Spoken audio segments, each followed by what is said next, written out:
खचून जाऊ नका, शेतकऱ्यांसोबत सरकार खंबीरपणे उभं आहे. पालकमंत्री दादा भुसे यांनी असा विश्वास व्यक्त केलाय. पाहूया सविस्तर बातमी. नाशिक जिल्ह्यात रविवारी झालेल्या अवकाळी पावसामुळे देवळा तालुक्यातील उमराणे येथील अनुप पवार यांचे कांदा शेडचे मोठ्या प्रमाणात नुकसान झालंय. तर शेड कोसळून देवीदास आहिरे यांचं निधन झाल्यानं परिसरात शोककळा पसरली.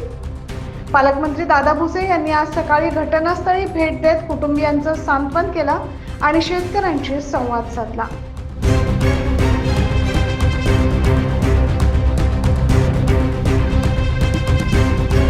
तातडीने पंचनामा करून मदत पोहोचवण्याचे निर्देश यावेळी दादा भुसे यांनी यंत्रणेला दिले.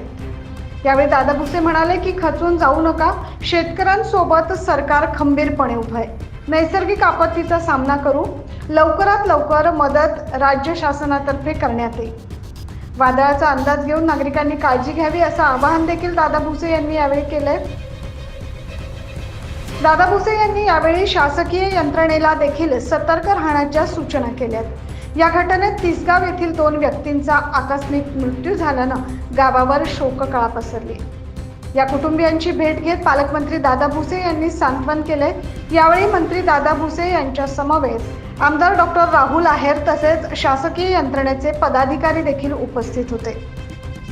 Bureau report 9 news Maharashtra.